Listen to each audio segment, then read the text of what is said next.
জুলাই ঘোষণাটাকে সংশোধন করুন এবং সামনে আমরা আলাপ করেছি ঐক্যমত্য কমিশনের যারা সম্মানিত সদস্য যারা ওয়ার্ক করছেন তারা বলছেন আপনাদের সামনে আবার বৈঠক হবে সব দলের ভিত্তিতে এই ঐক্যমত্য কমিশনের যে সংস্কারগুলোতে আমরা একমত হচ্ছি এটাকে দিয়ে একটা জুলাই চার্টার সনদ বানানো হবে সেই সনদটাই অন্তর্ভুক্ত হবে এবং সেটাও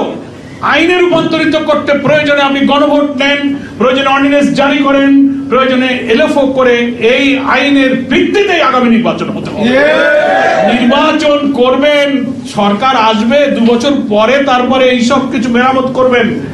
এটা জাতির কাছে আস্থা তৈরি করছে না ইন্ডিমিনটাই বড় বড় কোন নেতা বলে ফেলেছেন আপনারা শুনেছেন তো কোন একজন নেতা বলেছেন এখন আপনারা সংস্কার করে যত আইন বানান যত সংস্কার করেন আমরা ক্ষমতায় গিয়ে ও সব মুছে দেবো কি কইছে না What does it mean? কি মিন করে এখনই ক্ষমতায় যাওয়ার আগে যদি বলেন ক্ষমতায় গিয়ে লেখালেখি আইন কানুন যাই বানান ওটা আমরা মুছে দেবো কি করে আমাদের আস্থা আসবে এই জুলাই চার্টারের উপরে সেই জন্য this is the proper time this is the safe time সবচেয়ে নিরাপদ সময় কোন দলীয় সরকার ক্ষমতায় আসার আগে অন্তর্বর্তীকালীন নির্দলীয় সরকার থাকা অবস্থায় এই যে সংস্কারগুলো হচ্ছে এটাকে আইনি ভিত্তি দিয়ে সংবিধানের অংশ বানিয়ে এর ভিত্তিতে নির্বাচন করতে হবে আমরা আপার হাউস লোয়ার হাউস আর্টিকেল 70 বলেন প্রাইম মিনিস্টার প্রেসিডেন্টের ক্ষমতার ভারসাম্য বলেন আমরা বিচারপতি নিয়োগের বিধান কনস্টিটিউশনাল যে সমস্ত ইনস্টিটিউশন আছে সেখানে নিয়োগের বিধান অনেক কিছু সংস্কার হচ্ছে আমরা একমত হয়েছি সেগুলোকে আইনি ভিত্তি না দিলে কিন্তু ওই 2 বছর পরে নতুন সরকার আবার সব মুছে দেবে আবার ফ্যাসিবাদের যন্ত্রের মধ্যে আবার ফ্যাসিবাদ তৈরি দ্যাট ইজ আওয়ার অ্যাপ্রিহেনশন এটা আমাদের আশঙ্কা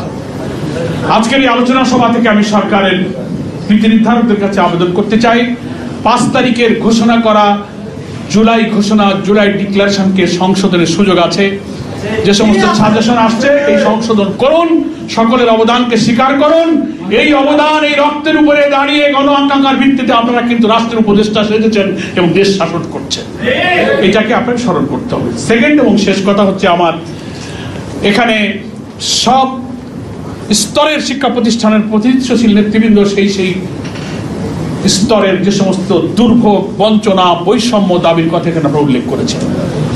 এমপিওভুক্তের দাবি প্রতিষ্ঠানগুলো জাতীয়করণ সরকারিকরণ হচ্ছে না একটা লোক চাকরি থেকে বিদায়ের পর হাজার হাজার লোক চোখের পানি ফেলছে আমাদের অফিসে মুজিব ভাই তো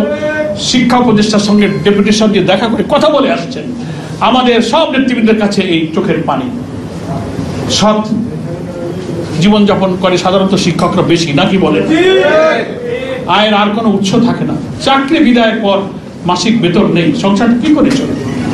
ক্যান্সারে ভুগে ভুগে মারা যাচ্ছে কিন্তু অবসরের পরে তার প্রাপ্য টাকা এখনো পায়